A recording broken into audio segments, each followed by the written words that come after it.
કરવા માટે કર્યું છે. અમારા ગુરુએ અમને એવો ટાર્ગેટ આપ્યો હતો કે આપણે 10,000 બાળ બાલિકાઓ કરવા છે, પણ અમારામાં એટલી ધગસ હતી, અમને એટલા રાજી કરવા હતા કે અમે 15,666 બાળ બાલિકાઓએ આ કર્યા છે મુખપાઠ સત્સંગ દીક્ષાના શ્લોક.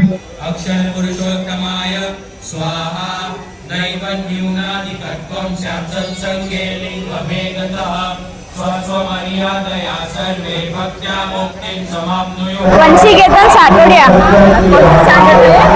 8th में होगा।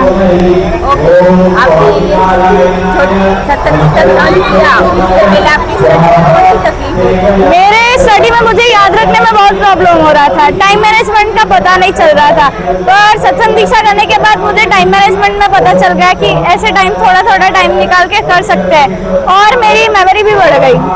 ग्रंथ जब आप कर रहे थे तो स्टडी में कोई दिक्कत होती थी या नहीं दिक्कत नहीं हो रही थी, उल्टा का फायदा हो रहा था। लाइक हमें लर्निंग में इम्प्रूवमेंट आ रही थी कि हम वर्ड टू वर्ड थोड़ा कट करके कर सकते हैं। और आपने कौन से विचार से ग्रंथ कंठस्थ किया हुआ है? मैंने मोहन स्वामी महाराज को राजी करने के लिए इस ग्रंथ को लॉन्च किया है। जय स्वामीनारायण। मेरा नाम वंशी केतन साटोडिया है, मैं 8वीं कक्षा में पढ़ती हूँ। सत्संग दीक्षा करने से मुझे कई सारे फायदे हुए, जैसे मुझे याद करने में ज़्यादा तकलीफ नहीं हो रही है, फिर मैं अब थोड़ा थोड़ा करके सब कुछ एकदम अच्छे से याद करती हूँ। फिर मेरे मार्क्स में भी अच्छा सा दिखावा आ गया कि हाँ सत्संग दीक्षा करने से याददाश्त बढ़ गई मेरी, तो मेरे मार्क्स में भी इम्प्रूवमेंट आ गया। सत्संग दीक्षा लर्न करने से मेरे जीवन में बहुत सारे फायदे हैं। लाइक मेरे मम्मी पापा सत्संग दीक्षा करने के बाद बोलते हैं कि मैं बहुत संस्कारी हो गई। मेरे कार्यकर्ता बोलते हैं कि मैं सत्संग में आगे बढ़ गई। सत्संग दीक्षा करने से मेरा ज्ञान भी बढ़ा और मुझे सत्संग 3 साल से प्रमुख स्वामी महाराज शताब्दी महोत्सव में मुझे सत्संग हुआ था, पर मोहन स्वामी महाराज की कृपा से मैं सत्संग दीक्षा भी करती हूँ, सभा भी चलाती हूँ और सत्संग में भी आ गई हूँ। जय स्वामी। મારું નામ સુહાગ ચૌહાણ અને મારા પુત્રનું નામ છે મેઘાંશ ચૌહાણ. તે પોતે 8મામાં અભ્યાસ કરે છે. 7મામાં અભ્યાસ કરતો હતો ત્યાં સુધી એને 70% જેવું એનું એવરેજ રિઝલ્ટ રહેતું હતું, પરંતુ બન્યું એવું કે જ્યારે સત્સંગ દીક્ષા મુખપાઠ મોઢે કરવાનું શરૂ કર્યું અને જ્યારે સંપૂર્ણ મુખપાઠ કરી દીધો તો એની એકાગ્રતા વધી, એની મુખપાઠ કરવાની તાકાત વધી અને આજે એને 90%થી પણ વધારે ટકા લાવતો થઈ ગયો છે. જય સ્વામિનારાયણ. હું મેહુલ ચૌહાણ. મારા બાળકનું નામ છે વૈદિક ચૌહાણ, જે હજી 6 વર્ષનો જ છે, હવે ફર્સ્ટમાં આવશે. પરંતુ જ્યારે શરૂઆત કરી સત્સંગ દીક્ષા અને મોઢે કરવાની ત્યારે તે અતિ ચંચળ હતો, પરંતુ જેમ જેમ એ પાઠ અને આ બધું મોઢે કરવા લાગ્યો એમ એની ચંચળતા દૂર થઈ. ખાસ તો નાનો હતો અને બધાનો લાડલો હતો, એટલે બધાનું માનવું, તોફાન કરવું, પરંતુ ખબર નહીં કઈ રીતે એટલે જેમ આગળ શ્લોક એ તૈયાર કરતો ગયો એમ એની ચંચળતા ઓછી થતી ગઈ, બધાનું માનતું થયો અને ખાસ તો એને સત્સંગમાં અમારા કરતા પણ એની રુચિ વધી ગઈ. કદાચ અમે કોઈ જગ્યાએ નાનકડી કોઈ ભૂલ કરીએ તો કે ના ભાઈ અહીંયા આ પપ્પા બાકી રહી ગયું અથવા મમ્મી આ બાકી રહી ગયું, આપણે આ કરવાનું જ છે. સત્સંગની અંદર પણ એની દ્રઢતા એ વધારે થઈ. મારું નામ સારંગ નિમેશ કુમાર ચૌહાણ છે. મારે સત્સંગ દીક્ષાથી એટલા બધા બેનિફિટ થયા.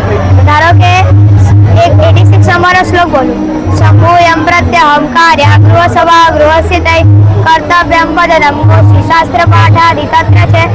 આ શ્લોકથી અમારા ઘરમાં બહુ પ્રશ્નો થતા હતા, એનું નિરાકરણ કરીને ઘર સભા ચાલુ થઈ. ઘર સભાથી બધા પ્રશ્નો દૂર થવા લાગ્યા અને મારે આવી રીતે સત્સંગમય જીવન પસાર થયું. ઓમ સ્વામિનારાયણાય. અક્ષર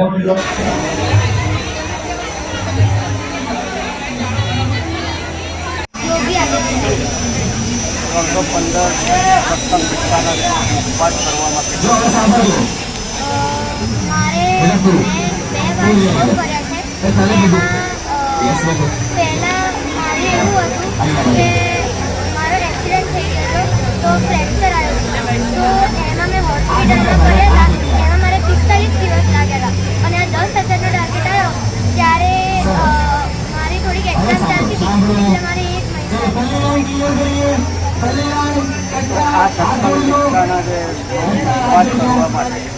તમારે કંઈક છોડવું પડ્યું હશે જીવનમાંથી? સત્સંગ દીક્ષા કરવા માટે મેં ડ્રીમ છોડી દીધી, મોબાઈલનો નિયમ લીધો.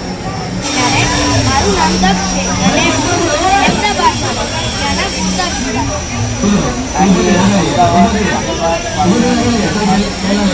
સત્સંગ દીક્ષા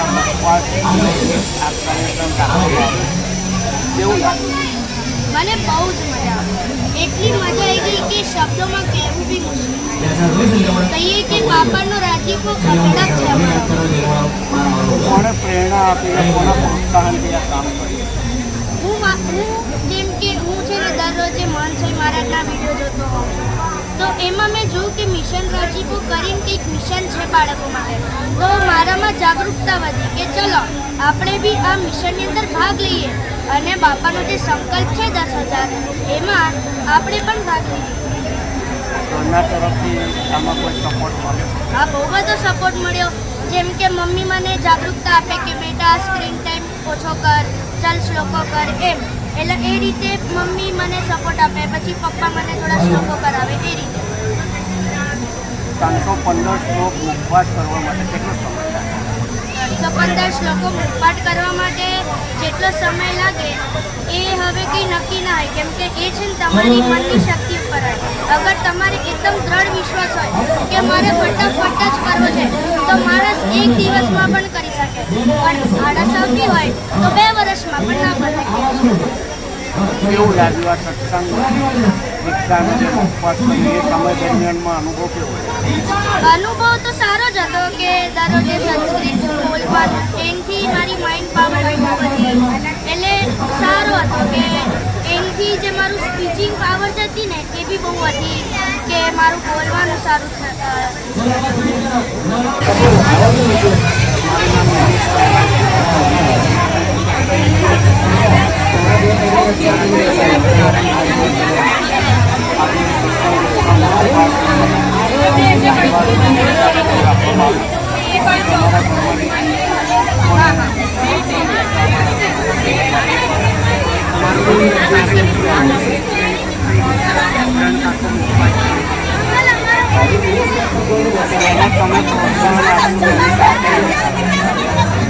શરૂઆતમાં પ્રોત્સાહન આપવું પડ્યું, પછી એકવાર એમને મનથી નક્કી થઈ ગયું કે અહીંયા કાર્ય સહકાર હતો એ લોકોએ એને પ્રોત્સાહન પૂરું કેટલો સમય લાગ્યો? અરાઉન્ડ 2.5 મહિના જેવું લાગ્યું. એનામાં ઉત્સાહ કેવો હતો? એનામાં ઉત્સાહ જબરજસ્ત હતો, કારણ કે બાળક કહેવાય, બાળકના અલગ અલગ મોઢે કરાવવું પડે, કાર્યકરો કરાવતા હતા એની સાથે સાથે ઘરે પણ એને રિવિઝન કરાવતા હતા. અને રિવિઝન માટે સામેની તૈયાર થઈ કેવું રહ્યું?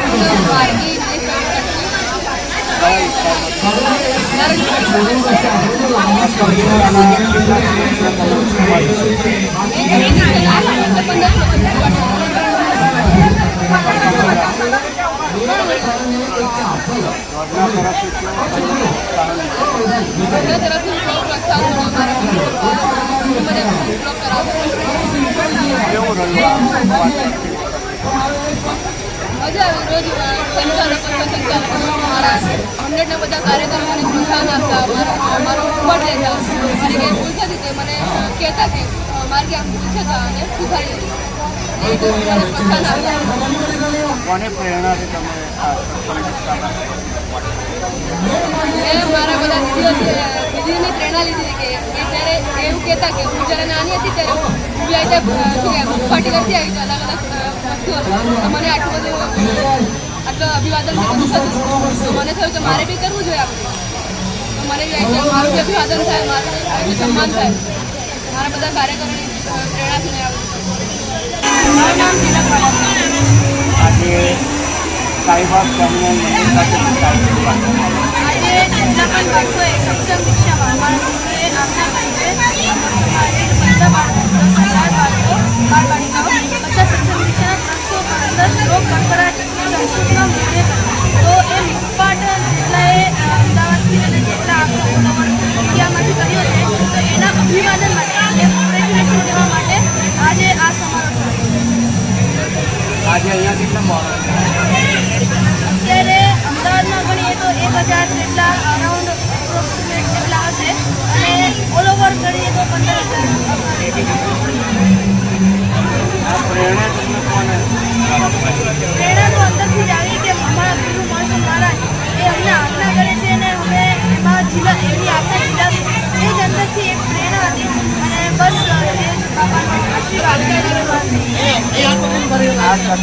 કરવાના છે, વાત કરવાનો છે.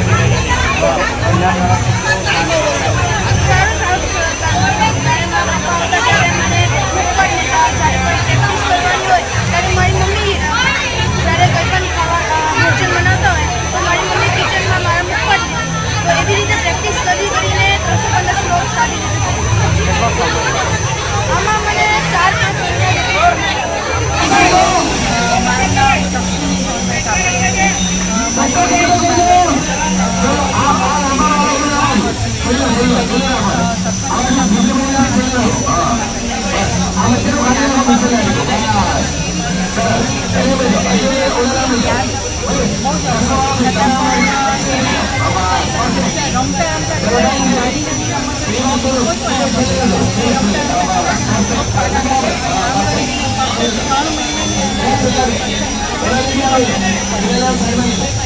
લક્ષ્મી એના પ્રેરણા તમે આપી અને પ્રોત્સાહન આપ્યું માટે કેન્દ્ર આપો.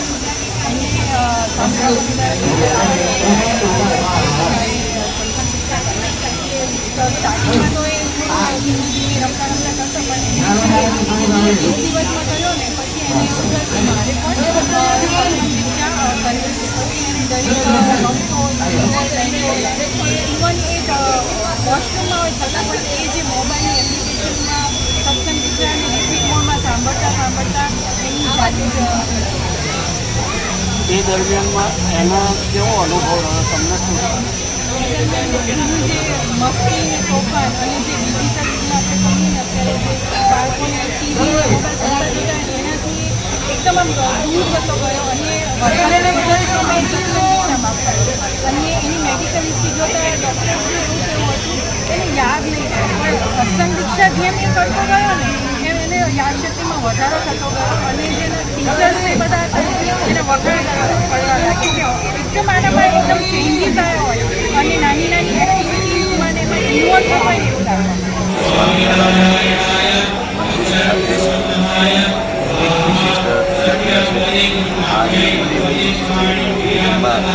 બાળકોને પ્રોત્સાહન કરે છે, બાળકોની યજ્ઞમાં આહુતિ આપે છે, બાળકો દ્વારા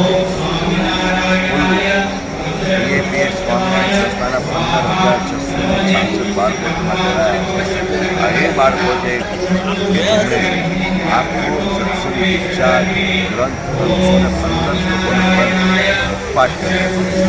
BAPS સ્વામિનારાયણ સંસ્થાના વડા પરમ પૂજ્ય મહંત સ્વામી મહારાજે સંકલ્પ કર્યો 10,000 કરતાં વધારે બાળકોએ પાઠ કર્યું તો એમના આદેશથી BAPS સ્વામિનારાયણ સંસ્થાની બાળ પ્રવૃત્તિના 15,666 બાળકોએ પાઠ કર્યો. અને આશ્ચર્યની વાત એ છે કે એનાથી એમના એજ્યુકેશનલ કરિયરમાં એમની અભ્યાસકીય પ્રવૃત્તિઓમાં પણ ખૂબ જ તેજસ્વીતા આવી. એનાથી એમના જીવનમાં ચારિત્ર નીતિમત્તા વગેરે મૂલ્યો વિશેષ દ્રઢ થયા, સામાજિક સમરસતા આધ્યાત્મિકતા વગેરે વિશેષ દ્રઢ થયું અને સાથે સાથે એક ઉત્તમ નાગરિક સમાજ મળ્યા. તો આ એક ઉત્તમ કાર્ય થયું છે. 15,600 બાળ બાલિકાઓએ તંદુરસ્ત કરી નાખ્યો અને એમાંથી પ્રેરણા લઈને બીજા 25,000 નવા બાળ બાલિકાઓ એ મુખપાટની દિશામાં જોડાયા છે. આજે અહીંયા કેટલા બાળકો? 1,500.